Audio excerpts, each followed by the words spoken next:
Cette capsule est une présentation d'Intact Assurance.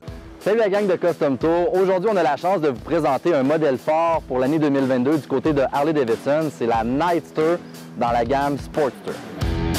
Les modèles Sportster sont un modèle, une gamme de produits qui ont forgé la marque chez Harley-Davidson depuis maintenant 65 ans. Puis avec la Nightster, le tout dernier modèle qui vient de sortir, on amorce vraiment un vent de changement de ce côté-là, puis on a une toute nouvelle ligne à offrir à la clientèle.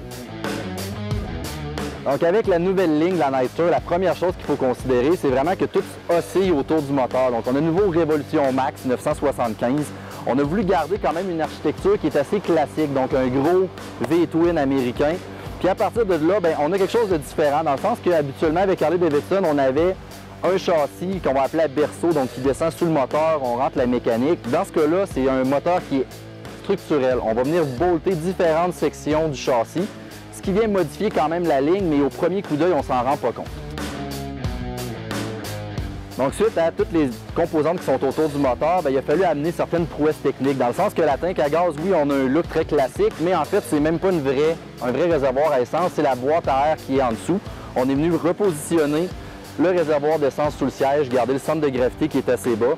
Puis à partir de là, on a gardé des coups de crayon, des lignes classiques, donc le guidon qui est très bas, le phare rond avant emblématique et même les suspensions à l'arrière très visibles, donc deux amortisseurs pour lui conférer un look classique mais quand même aussi actuel et un beau design. Quand on regarde le moteur, on a le droit aux toutes dernières technologies d'Harley-Davidson, la dernière génération de moteur qui est le Revolution Max. On le connaît déjà avec la Pan America et la Sportster S qui l'a introduit dans les versions 1252 cc. Dans ce cas-ci, on a réduit un petit peu la cylindrée à 975 cc. Quelques données techniques au niveau de la puissance qui est produite, on va parler d'un 90 chevaux et un couple de 70 livres-pieds. Donc j'ai pu rouler la Nightster sur un peu plus que 1000 km, qui va me donner un bon feeling que je vais vous transmettre. La première chose, au niveau de la position de conduite, la selle est très basse, donc facile d'embarquer dessus, puis on a un bon feeling avec la route. Les contrôles sont bien avancés, les pieds sont à la bonne place, donc on a une position qui est quand même assez sportive. On arrive, puis pour attaquer les courbes, c'est parfait. Puis aussi, on peut se pencher là, quand on va aller un petit peu plus vite.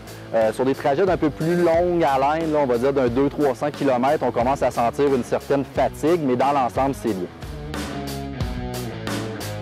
La question qui réside est beaucoup au niveau de la mécanique. Qu'est-ce qu'on ressent avec cette nouvelle mécanique-là, le Revolution Max? La première chose, il porte bien son nom dans le sens qu'on va révolutionner beaucoup plus haut de ce qu'on est habitué de connaître avec ce constructeur-là.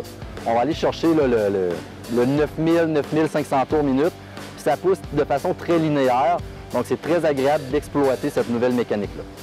Quand on roule la Nightster, ce qu'on se rend compte, c'est au niveau de la suspension, c'est assez ferme. Donc, on attaque une série de virages, une belle route. On a vraiment une belle position. Puis la suspension fait un travail de maître. On n'a rien qui nuit à la vision en avant. Donc, on a vraiment un feeling, une sensation de liberté impressionnante dessus.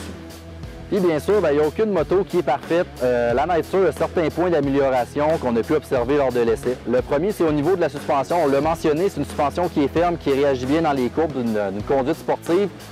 Cependant, quand on arrive sur des routes dégradées, on aimerait ça un petit peu plus de débattement ou un peu plus de souplesse à ce niveau-là.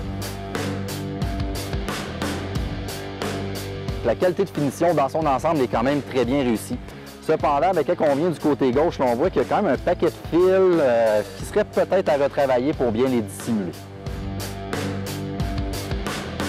Avec sa ligne modernisée, sa mécanique puissante et aussi un prix de détail de 16 499, je suis prêt à parier que ça va se vendre comme du petit pain chaud. Il ne faudrait surtout pas oublier de remercier Harley-Davidson Canada pour le prêt du démo.